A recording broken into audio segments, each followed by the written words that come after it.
Greetings and salutations, I'm Zook, your lovable Norman, and welcome back to Geeks Anonymous. In this video, we'll be completing the Mora Village quest to obtain the Pues armor for my Rune Knight build, completing 17.1 Illusion, and heading into our second Illusion dungeon, Illusion of Vampire. We begin with a small picnic in Islude before heading to the Eden Group, through the Blue Gates, and then to the Dimensional Gap. From here, we head down to the first floor of the Dimensional Gap to the westernmost portal where we teleport to the Bifrost Field 1. Here we head to the most central northern point where we find a Lafine soldier. Speaking with the soldier reveals the entrance to the Hazy Forest where we queue up for the instance and enter by heading into the northern portal. We are then immediately met by mobs surrounded by a mysterious young man who reveals himself as Loki from the Assassin's Guild. He asks about a woman guard with purple hair. You will then be instructed to venture through the islands of the Hazy Forest. Be warned that this forest is a maze and very difficult to traverse. We recommend using the iroWiki patcher in order to have properly labeled islands that will save you a ton of headache.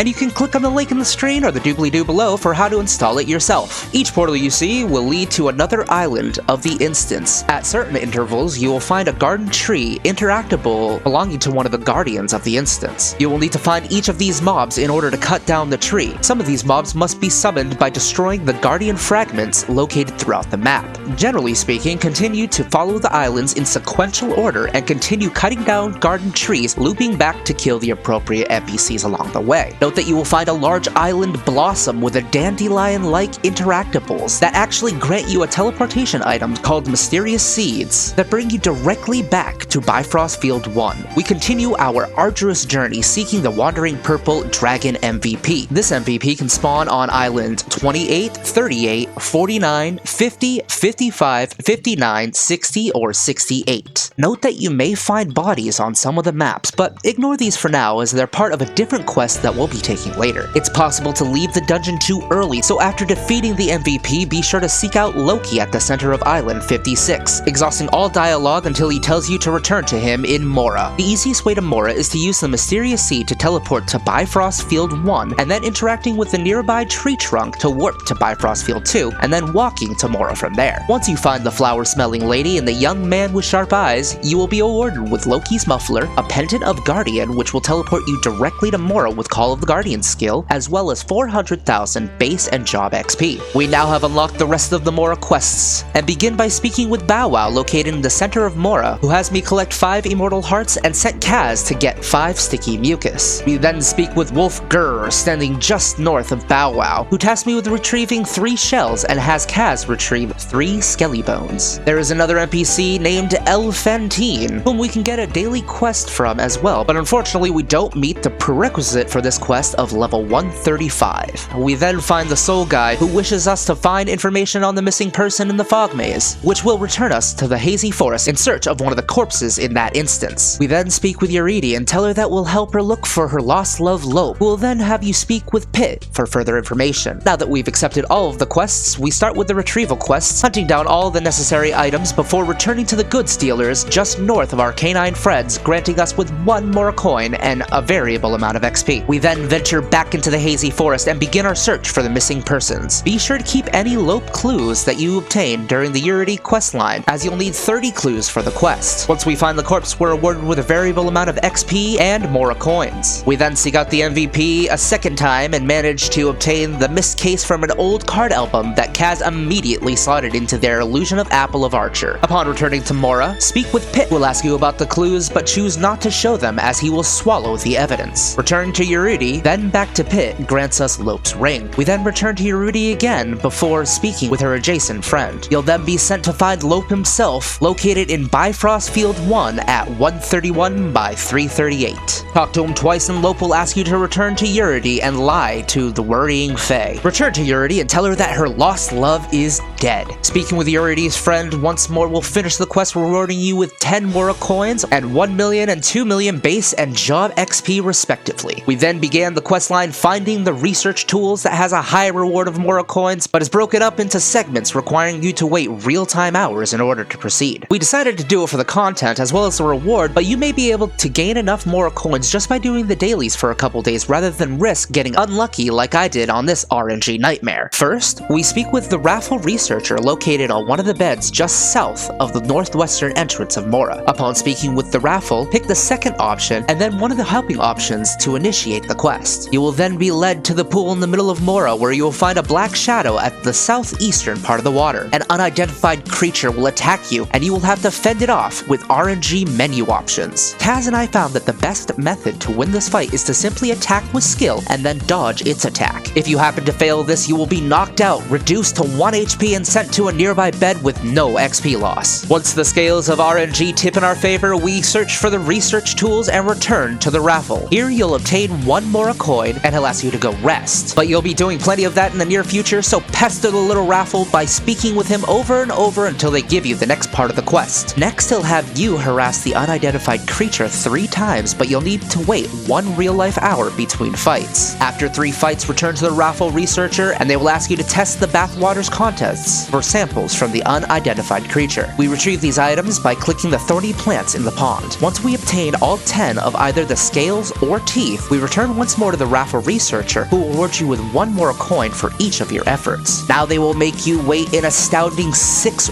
real-life hours to see if those samples were the samples they need. Note that this is completely RNG based and will take a variable amount of time. In Kaz's case, they were able to proceed after a mere 3 attempts, while it took me an arduous 5 times or 30 real-life hours of waiting. But once we return with the proper samples, the Raffle researcher will have you fetch the samples 1 at a time in Bifrost Field 1, and these locations are 310 by 285, 68 by 108, 223 by 63, and 115 by 347. Once you return with the last sample at hand, you will receive 4 additional Mora coins and be asked to patiently wait 1 last stretch of 12 real-life hours. However, our hard work has finally paid off as we receive 30 additional Mora coins and 1,400,000 base and job XP. At this point, you can choose to fight the unidentified creature 30 more times with waiting an hour in between, but the fish pin reward for doing so is little more than a fashion accessory flex, so continue at your own discretion. We now have more than enough to purchase the Pues armor from the Guardian of Power NPC and use some of our Safe to 7 certificates we farmed in our last episode to improve them to a +7. Note that the Pues set was specific for my build as a Rune Knight and might not necessarily be good for you to seek out the Mora items at all. In most cases, actually, the episodical gear from the main quest lines will actually be better for your character's build. Now that my damage is up to snuff with Kaz's, we continue the main storyline of Ragnarok Online with 17.1 Illusion. We begin the main quest by returning to our guest quarters in Prontera Castle and speaking to Niall. He then instructs us to head to the Klana Niamari base, where we find a rebellion member standing outside of the entrance. You will then be instructed to head to Einbrock, just northeast of the train station, where we find a pub named Cat on a Bullet. Here you will be greeted by my self-proclaimed theme song and head inside toward the northern end of the pub. We then meet Philippontes, who tells us of the information gathered from the Werner laboratory. Elena will appear and have you meet her at the Rudis mine. To get there, head to the Einbrock field and then 1 map east. Speak with the guard and he'll allow you to enter. Here we find Elena once more, who has sent us a report back to Rookie, just to the south. Rookie will then have you investigate the perimeters of the wall for any other means of entries, and these spots are located at 304 by 266, 121 by 286, and 27 by 300. Reporting back to Rookie will inform you that he has opened the door, but only you may enter due to the gate's one-way design. You'll hear ominous noises upon entering, and you will need to hunt 10 Dollar, 10 Venenum, and 10 Twin Kaputs. While here, Kaz and I actually found a small boy near a pile of rubble. Upon inspecting the pile, we find a note from a neglectful scientist named Olg requesting any random passerbys to feed the young child. How this child has survived thus far is beyond me, but upon speaking with Morning, he will request us to bring back food items to him. This item varies depending on the day, and in this case had us go hunt rockers for their apparently delicious crunch. Once we defeat the hunted monsters, we report back to Rookie and then to Elena, who rewards you with 2 separate experience wards of 400,000 EXP each for a total of 800,000 base and job XP, as well as 15 Corp cores. Upon returning to Cat on a Bullet and speaking with Tess, we are granted access to the back room. Speak with the Rebellion retiree, and once inside, speak with Philippontes. You will then be introduced to Kaotos, Ace, and East Loveroy, and after exhausting everyone's dialogue, you'll be directed to Lighthausen. Once in Lighthausen, head to the Republic Guard, where Reckenberg guards and S will be preparing. Speak with the Reckenberg guard Oscar, who will assign you with hunting Sorrow Craw. This unlocks the Registrum instance, where we will have 1 hour to defeat the final boss. When inside, head to the cafeteria to the west while defeating the traders.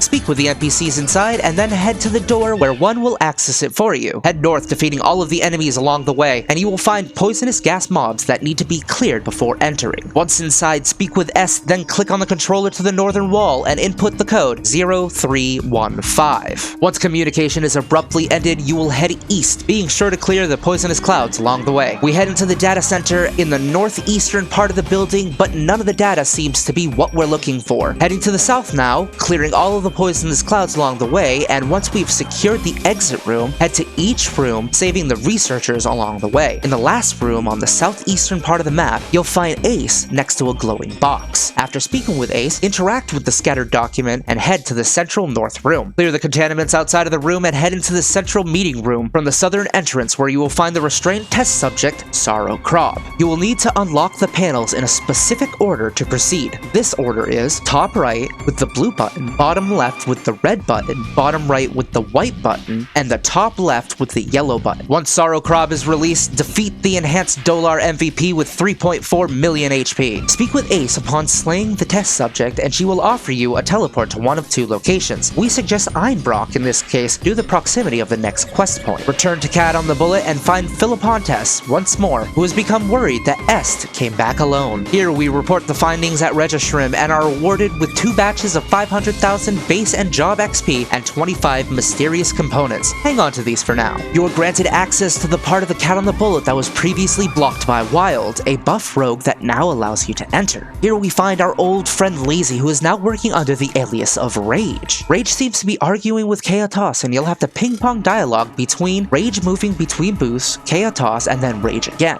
After you deplete the dialogue, you will be rewarded with 300,000 base and job XP and are instructed to meet Rage at Einbrock Airport. We'll find Rage sitting on a bench west of the airport entrance. After exhausting the dialogue, you will automatically be teleported to Lighthousen. Head north, avoiding the mugger, then head east toward the slums. Just north of the guard, you'll see Rage, who will guide you into the slums. Head northeast and find Rage again. After speaking with the family members, a small chat with Chaos, we're teleported outside of the slums, where we head west to speak with Rage once more. We're then directed north into Reckenberg Corporation headquarters, where we find an employee who spoke with a Patrick Kaufman directly. Heading northeast, up the spiral stairs, past the guarded room and into the library, we find another employee who has seen the man we're looking for. He tells us that Mr. Kaufman was moved to a different department, and Ace guides us out of the headquarters to the western adjacent building, where we find a medical employee on the eastern side of the first room. We now head west to a small dining area, where we can find the next employee, alarmed by our presence. Chaos and Rage speak with the employee who recalls a meeting with Mr. Kaufman. He tells us of a new laboratory, and we're directed to the funnest part of every corporation: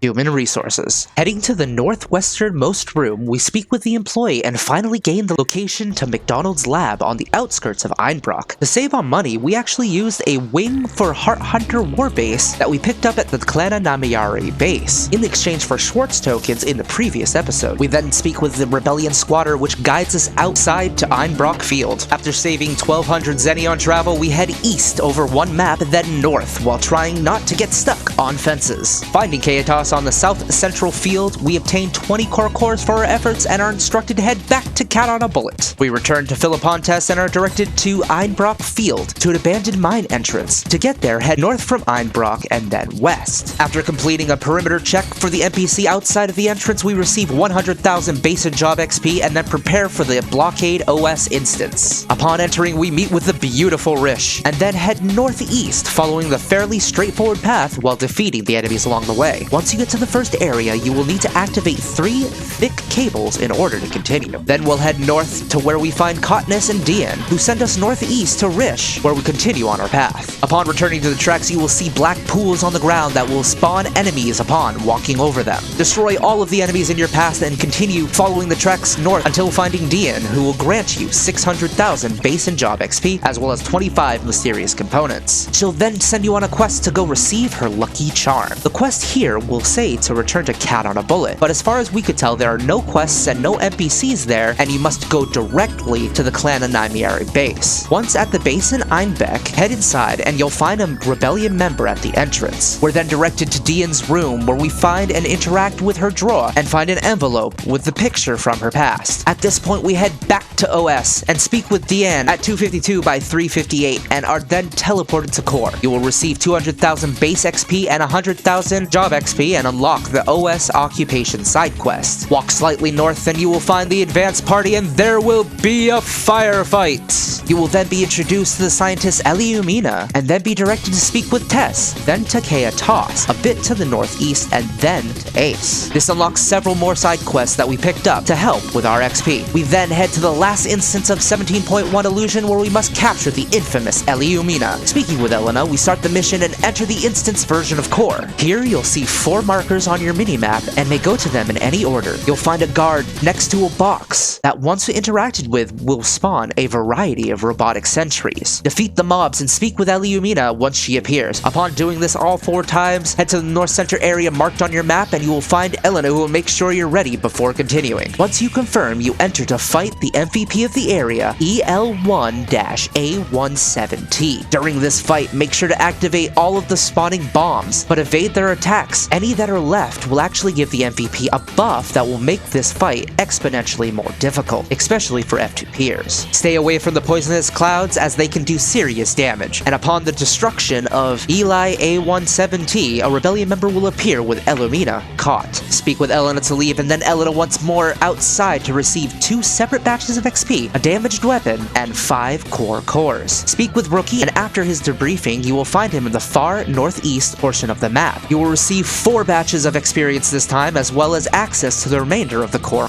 quests. This also unlocks access to the vendor for illusion weapons for 1 damaged weapon and 25 mysterious components. However, these weapons are randomly given to you and neither Kaz nor I received a relevant weapon for our jobs. You also unlock the illusion armors here, but we recommend holding on to your core cores until you reach 150 in order to gain access to the grace armor. And this concludes the episode 17.1 quest, and upon completing it, we achieve level 130 and we're finally able to enter the Illusion of Vampire dungeon. To do so, head to Geffen and then down to Geffen dungeon level 2 where you'll find 2 NPCs. Once exhausting all their dialogue, you'll be transported to page 250. There we unlocked all of the quests and the hunt boards for 150 of 3 kinds of restless deads, 150 Matt Drandlers, 150 sweet nightmares, and 100 of any mob on the map if you've spoken with Joel and Prontera to join the investigation team. By the time we completed the board, we not only ascended to level 140, we were lucky enough to find the Sweet Nightmare card, which renders the wielder immune to spellcasting interruption, a great boon for Gaz's build. Hello. And this concludes our episode of the Free-to-Play series, and I want to thank everyone for watching. Be sure to join the Discord in the doobly-doo below, with over 100 new members in October alone. Please like or dislike and bing bong that ding-a-ling, and in our next episode, we'll be heading to Lasagna to bust out those levels and show you how to play Ragnarok online for free in 2025. And if you'd like to join our lovely porings here in chat, go to twitch.tv/geeksanonymous, and we'll see you there. So until next time, toodaloo. Bye-bye.